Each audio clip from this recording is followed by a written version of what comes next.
আপনার প্রিয়জনের phone call এবার আপনার ফোনে খুব সহজেই নিয়ে নিতে পারবেন।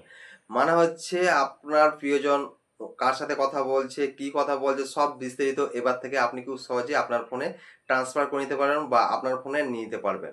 মানে যা কিছু কথা হবে সব কিন্তু আপনার ফোনে আপনি নিয়ে নিতে পারবেন। মানে একটি ফোনের কল আপনার দুটি ফোনে আপনারা শুনতে পাবেন।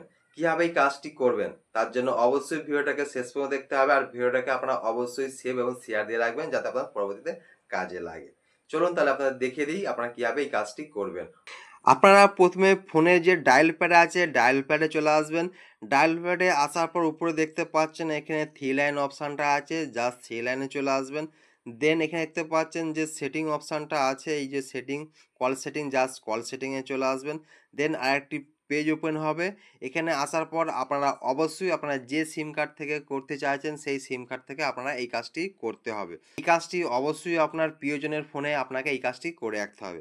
যদি প্রিয়জনের ফোনের আপনি ১ নম্বর সিম কার্ডে কাজটি করতে চান অবশ্যই ১ নম্বর সিমে এই কাজটি করবেন। যদি আপনি ২ নম্বর সিমে এই কাজটি করতে চান অবশ্যই আপনি ২ নম্বর সিমে কাজটিকে করবেন। আমি ধরুন ১ নম্বর সিমে আমি এই কাজটি করতে চাইছি অবশ্যই আপনাকে ১ নম্বর সিমে আসতে হবে। আসার পরে এখানে দেখতে পাবেন যে কল ফরওয়ার্ডিং যে অপশানটা আছে জাস্ট আপনারা এই কল ফরওয়ার্ডিংয়ে চলে আসবেন।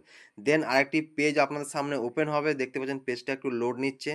দেন আপনার সামনে আরেকটি এই ধরনের ইন্টারফেস ওপেন হবে। ইন্টারফেস ওপেন হয়ে যাওয়ার পর আপনারা এখানে খুব সহজে দেখে নিতে পারবেন যে এই যে অপশানটা আছে হোয়েন আনঅ্যানসার, জাস্ট আপনারা এটা দেখতে পাচ্ছেন অফ করা আছে, জাস্ট আপনারা এটাকে অন করে দেবেন। চলুন এটা আপনাকে দেখিয়ে দিচ্ছি।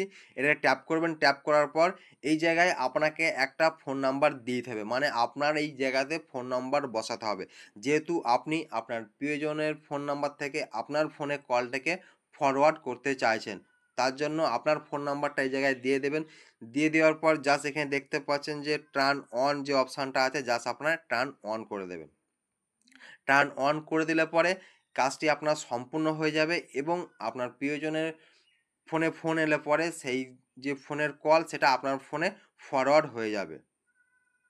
আর এই কাজটিকে আপনি যদি আবার বন্ধ করতে চান সেমভাবে আপনি এই জায়গায় চলে আসবেন, আসার পর আবার এই জায়গাতে আসবেন, আসার পর এখানে দেখতে পাচ্ছেন যে টার্ন অফ যে অপশানটা জাস্ট আপনি এটাকে টার্ন অফ করে দেবেন। এর ফলে আপনি কিন্তু কাজটিকে আবার বন্ধও করে দিতে পারবেন। অবশ্যই ভিডিওটা আপনাদের কেমন লাগলো অবশ্যই কমেন্ট বক্সে জানাবেন আর অবশ্যই ভিডিওটাকে শেয়ার এবং সেভ দিয়ে রাখবেন পরবর্তী আপনাদের কাজে লাগার জন্য।